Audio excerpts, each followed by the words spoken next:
Hello there. I hope you're doing well. Well, it's been about 1 year since the whole world was shut down around us, and we have to admit we've come a long way since those days. If you remember, a year ago, there was no church to go to. Everyone was ordered to stay at home. Only one person could go to certain stores from a family.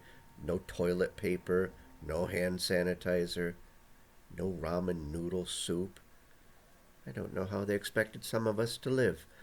But the stock market was in the toilet, and there were all kinds of fears about the food food distribution being disrupted. Meat packing plants were shutting down. You remember all those good times? Well, we've come a long way since then, baby. And, well, maybe there's a little glimmer. Maybe there's a glimmer of hope that we might be moving moving to better territory.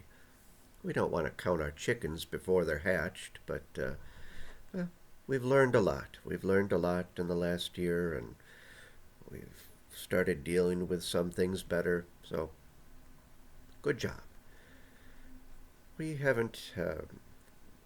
If you look at our death register for the parish and cemetery, I don't know why you would want to look at that, but it's kind of interesting that, at least in our little neck of the woods here, our numbers were actually lower than they have been in the last few years. So it hasn't struck us particularly hard, of course, for all of those who have lost loved ones.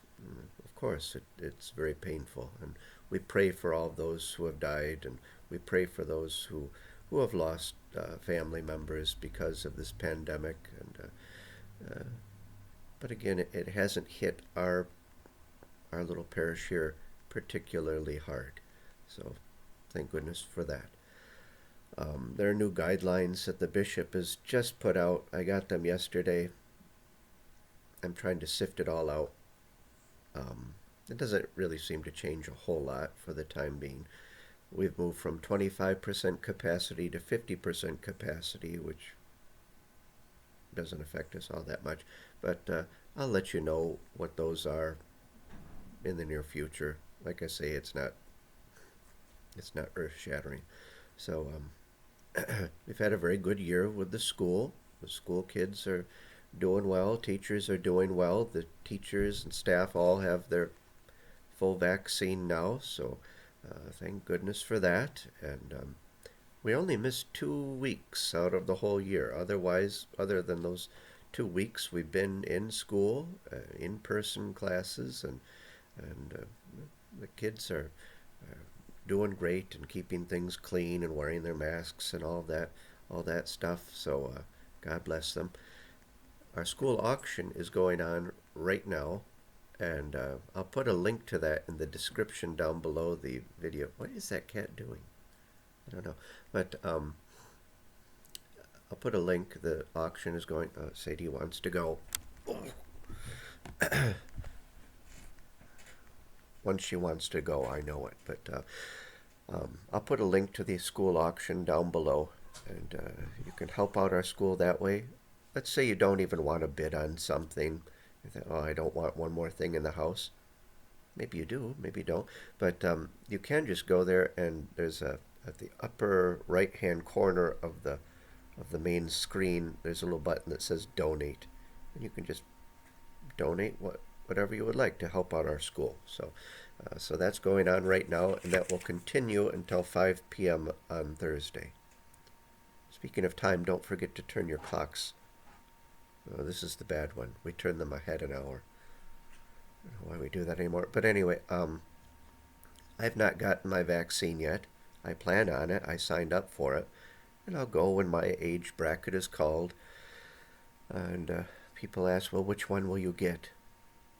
I'll get whatever one they give me. I don't think we're given a menu when we go get our vaccine. I just, uh, whatever one they give me, I'll take it. So I don't think we can stand to be too picky in times like this. And I'm very much in favor of vaccines.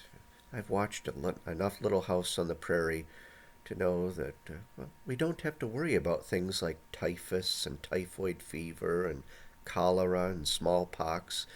We don't have to worry about things like the influenza wiping out an entire family anymore because of modern medicine and things like vaccines. 100 years ago is very, very different. If you read, I like Civil War history. Um,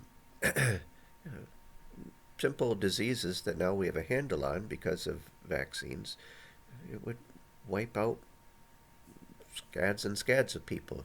You go out to that old St. Joseph Cemetery, and there are a number of stones with parents who lost multiple children over, not because of an accident or something like that, but just because of disease. Multiple children in a year. And it was simply a way of life that 150 years ago, some of your children would die. My cats are going crazy. So, thank you, modern medicine. Thank you for all of that. And to take medicine doesn't mean that we don't trust in God. To take things like vaccines, it has nothing to do with not trusting in God or trusting in God. I could say, well, because I trust in God, I'll go out in the middle of January, in the middle of the night, and just shorts and a t-shirt and sit in my front yard because God will take care of me. I would freeze to death. You have clothing to put on to prevent frostbite and hypothermia and stuff like that. So taking precautions does not mean we don't trust in God. So don't put too much credence behind those who say things like that, because we trust in God, but God gave us brains to deal with situations like this. So keep up the good work of being good people and great Catholics. And I will also put below here local times for the sacrament of confession, which is a good thing to take care of during Lent. And but otherwise, I will see you soon, and God bless you.